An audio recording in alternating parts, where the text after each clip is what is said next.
Hello sa inyong lahat at sa inyo. Ngayong araw na ito ay mag-discuss ako about sa tree data structure. So, ano yung tree data structure? So, a tree is a finite no-empty set of elements. So, ito yung mga elements, computer R, ito, lahat na to. It has an abstract model of hierarchical hierarchical structures. Ito consists of nodes with a parent child relations. So ito yung mga cells, ito yung ancestors or lolo or mga grandmother na taga tuhod siyempre. Ito yung mga applications niya. So organizational charts, ito mga charts, file systems, programming environment. So as you can see, ito yung normal puno ng nature. Pero dito sa data structures, baliktad. Instead, nauna pa yung root, tapos nasa ilalim yung yung branches, nodes, at saka yung leaves. So, tree terminology. So, root node without parent. A. So, ito yun, ancestor. Siblings nodes share the same parent. So, ito yun, A, tapos B, at saka C, at saka si D. So, internal node with at least one child. So, ABCF, ABCF. Ito yung may anak na internal. So, external left, node without children. So, ito yung walang anak. Si E, I, G, K, G, H, D. Ancestor of a node parent, grandparent, grandparents. So, ito yun. Ito siya. Ito yung grandparents, si A. Descendant of a node, child, grandchild, grandchild, etc. So, ito yun. Ito yata si A, yung descendant. Dependent na node. Number of ancestors. So, mga bale 1, 2, 3 yata. 3. It's a 3. Height of a tree, maximum of any new tree. So, ito ABC ata. Degree of a node, the number of its children. So, mga bali 1, 2, 3, 4, 5, 6, 7. Mga 7 ay 1, 2, 3, 4, 5, 6, 7, 8, 9, 10. Mga 10 yung children. Kasama na din yung mga grandparents. So, saan tayo? So, dito sa degree of tree, the maximum number of tapos na to. Bale, itong lahat. Subtree. Tree consisting of a node in its descendants. O ito yung subtree, yung naka-triangle. Edge. Connecting lines of a tree. So ito yung mga linya. Parang lang to, family tree. Ika nga. Tree terminology. So ito yung property. Number of nodes 9. So bali 9 to lahat, di ba? 1, 2, 3, 4, 5, 6, 7 1, 2, 3, 4, 5, 6, 7, 8, 9. Oh, 9 to lahat. Height. Ito yung height. 4. I think dito ito. 1, 2, 3, 1, 2, 3, 4. Ito ata. Root node. So ito yun, si ancestor. Leaves. Ito yung mga dahon, ito yung mga dahon. C, D, H, I, F, at saka si C, including ito. Interior nodes, E, B, I, G. Ito yung mga parents. E, B, I, G. Ito yung mga parents. Ancestor of H. So, G, A, B, A. G, A, B, A. Ito yun. Okay. Descendants of B. So, si D, F, E, G, H, at saka si I. Siblings of E. So si F at saka si D. Right subtree of A. So si C, yung walang anak. Si degree of this tree, number 3. So ito yun. Ito yun. Types of tree. If no constraint rule is placed on tree's hierarchy, a tree is called a general tree. Every node may have infinity number of children. In general tree, the tree is the superset of all other trees. Ibig sabihin nito ay walang katapusan, walang limit, lahat walang rules. Okay? Rules. Walang rules kahit dito walang rules. Okay? So si binary tree. Binary tree is the kind of tree in which most two children can be found for each other. The kids are known as the left and right kid. So ito yun. Left, right. So left, right, yan nasa gilid. So binary search tree. Binary search tree is a binary tree extension with several options. The left child value of a node should be less than or equal to the parent value. In the right child value should always be greater than or equal to the parent's value. I think mga anak to. Para to sa mga anak. Actually. Evil tree. Evil tree is a binary search tree self-balancing on behalf of the inventors. Adelson Belshi, yung mga inventors ata to. And Landis, the name of evil is given. This was the first tree that balanced dynamically. A balancing factor is allocated for each node in the EVL tree based on whether the tree is balanced or not. The height of the node kids is at most 1. EVL vine in the EVL tree, the correct balance factor is 1, tapos 0, 1, tapos 0, tapos negative ulit sa 1. If the tree has a new node, it will be rotated to ensure that it is balanced. It will then be rotated, so balance. Si EVL tree kasi is balance lahat, balance. Like may anak ganun, parehas dapat. So splay tree. A splay tree is a self-balancing tree the same with EVL tree. What makes the splay tree unique is the extra property, which is splaying. A splay tree contains the same content as a binary search tree. Example, insertion, deletion, and searching, but it also contains, so ito yung mga sa system sa binary search tree. So insert, delete, tapos searching also, but it also contains one or more, yung splaying. So all this operation in the splay tree are followed by splaying. So yun.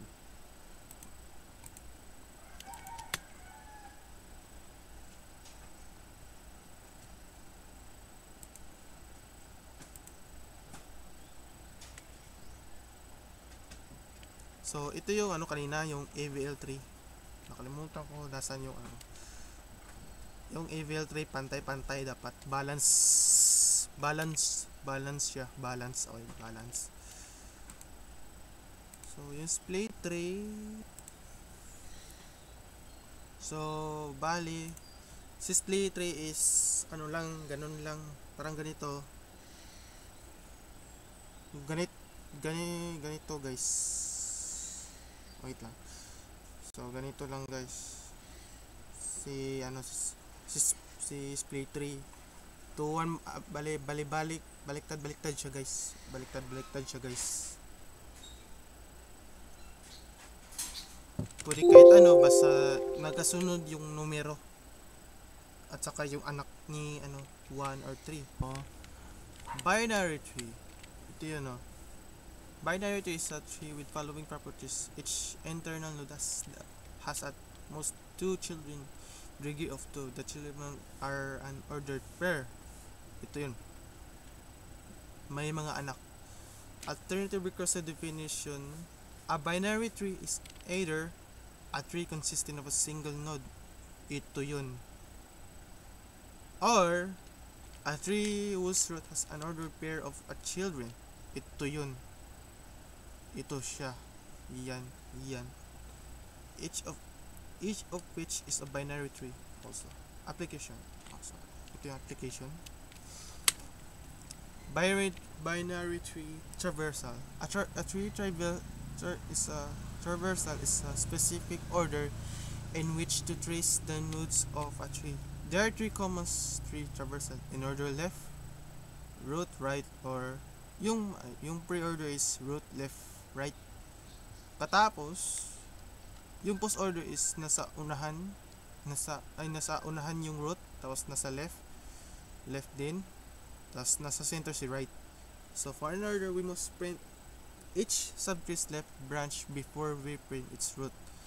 Note: pre and post refer to when we visit the root.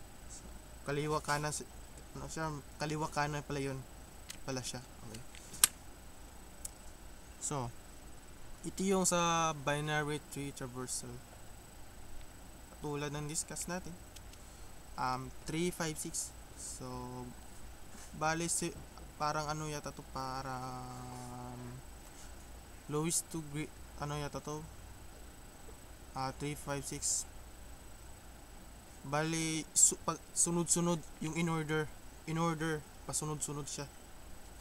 So ito yung 3 3, 5, 3, 5, okay, 6, 7, tapos 10, 12, 13, 15, 16, 18, 20, pasunod-sunod siya. Okay, yung pre-order, ito yun. Yung pre-order is yung yung root nasa kaliwa, tapos ang left nasa center, tapos this is right pa rin. Nasa right pa rin siya. So bali baliktad pala siya.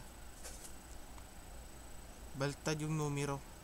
So 15, ito yung 15, tapos 5, tapos 3, parang ganyan yata. 15 ganyan, tapos 12, 10, 6. Okay, tapos 6, 7, tapos 13. Yan. Tapos 13, 16, tapos 20. Pag ganyan ata, pag ganyan. Tapos 18, tapos 23. 18, 23. Ito yung natira. Post order, left, right, saka root. 3, 7, 6. 3, 7, 6. So bali pabaliktad. Dapat nandito si left, tapos papunta si right, tapos nasa center natin si root. Okay, yun. Tapos 10, 12, 13, 10, 12, 13 nasa center. Dapat nasa center to. Tapos 5, 18, 23. 5, 18, 23. Pag ganyan. 5, 18, 23. Tapos 20, 16, 15. Ito. Pag ganyan. 20, 16, 15. Next. So exercise 1. So explain natin to. So dito pasunod-sunod dapat yung 1, 3, 4, 6, 7, 8, 10, 13, 14. Sa pre-order naman dapat nasa left si root. So ito si root, di ba? 8 tapos 3, 1. 8, 3, 1. Tapos andito naman si root, di ba? 6, 4, 7. Ito si root, 6, 4, 7. And then ito naman yung root, di ba? Si 10. Tapos ito yung bunga niya, si 14 saka si 13. Okay, next. So dito naman tayo sa binary exercise 2 na naman. So ito yung in order, right? Baliktad na rin dito. So 15, 12, mas nauna na si left, kasi yung dahon kaysa si root. Naging root na naman to 5, 10, 12. Tapos naging root na naman ulit si 20,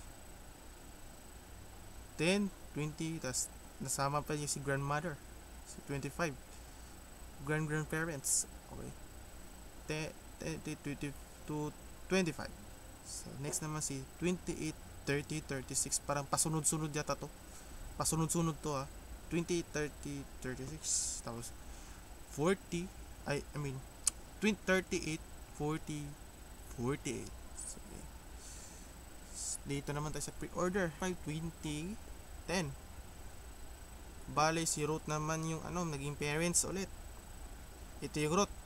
25, 20, tapos 10. Okay? Tapos sunod naman si 25,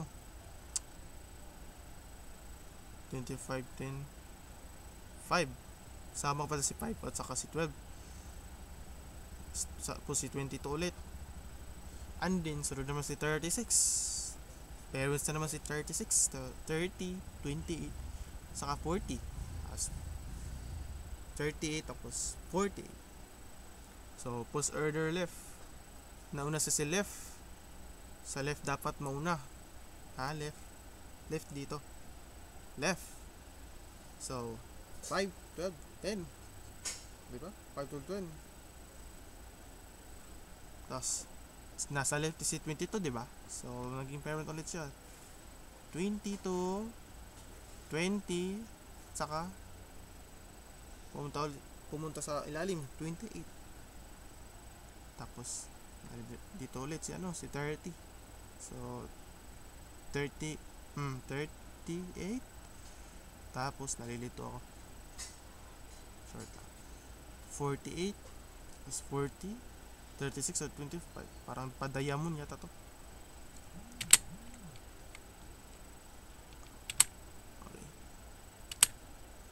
Okay. So na-discuss ko yata to. So naman ulit. So request naman, fill in the blanks. Okay, so height of a tree, maximum depth of any mode. So height of tree, ito yun. So, ito yung height of tree. Height of tree. Sunod naman sa descendant of node, child, grandchild, grandchild. Ito yun. Ito yung mga ancestors. Ito. Sunod naman ay ito. Nodes share the same parent. Siblings. Okay? Bakit siblings? Ito yung mga siblings.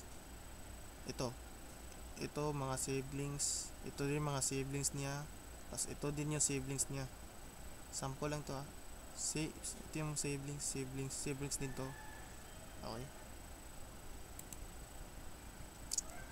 Degree of a tree, the maximum number of its node. So bale to, ito yung ito maximum number. So ito yun, kunwari to si binary search tree yung ginamit. So ilan yung dito? So 1, 2, 3, 4, 5, 6, 7, 8, 9. So 9 sila. Yan yung yan yung degree of a tree number. Okay? Next, edge, connecting the lines of a tree. So ito yung ang edge. Ito yung edges niya. Ito yung edges niya. So root, node without parents. So alam niyo na to. Ito yun ito yun guys. Ito yung walang parent. So ang tawag sa kanya ay root. Bali ugat lang siya. So internal node with at least one child. So node with at least one child, ito. So pull ko lang ito. ito siya guys, oh. C. Tapos, isa lang yung anak niya, si F. Okay. So, external node without children. So, node that is walang children. Ito, C3 guys. Example ko C3 guys. 1 yung grandparents, tapos C3. Tapos ano yun? Okay. Descendants. Pairing, I think, ano to? Parehas lang yata ang sagot ko dito. A, number 1. Kunwari si 1 yung descendants. Walang kunwari. Ito yung sagot ko, si 1. Yan yung descendants. So, depend of number of ancestors. So, ito yun. Ito yung number of ancestor guys. So, 1 at saka si 2 at saka yun. 1, 20, 40. Example ko na si 8, 3 at saka si 10. Yun. Yan yung number of ancestors guys. Okay. Degree of a node. The number of its children. So, ito yun. Ito yung mga children guys. Si 1, si 4, si 7 at saka si 13. Sunod ay sub 3. Yung sagot is number 12 is sub 3. 3 consists of a node is descendants. So, ito yun. Lahat. Yan, si 8, 3, 6, 10. Sample ko na yan. So, sa number 13 is the kind of a tree which most 2 children can be found for each parents. The kids are known as left kid and right kid. Ito guys. Left kasi si right. Yan. Left saka si right. Yan. Yan yung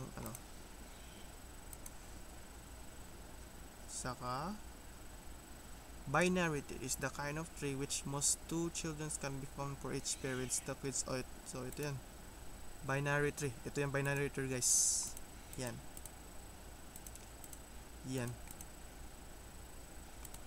Sunod naman, number 14. Abstract data type. ADT is a set of objects together with a set of abstract data type. Is a set of objects together with the set of operations. So bale sineset yung yung objects para sa sa operations ng data structure mo, ganun. Stack data structure is a linear data structure that accompanies a principle known as LIFO, last in first out, or fellow first in. So dito na naman tayo sa dito sa part 6 at ito. So ito yung 3 balance, ito 3 balance, tapos rotation, balance pa rin, imbalance, tapos ganito rin, tapos ikot-ikutin hanggang sa maging balance siya. Rotate siya. So magiging yung sito magiging root, tapos 1 into yung magiging anak. Same pa rin dito, same pa rin dito, same pa rin, patay din dito, same lang. So nasagot naman natin dito, di ba? Kanina parehas lang din naman. So hanggang dito lang muna guys. Salamat sa panunood. Sana magustuhan nyo yung dinidiscuss ko. Yun lang.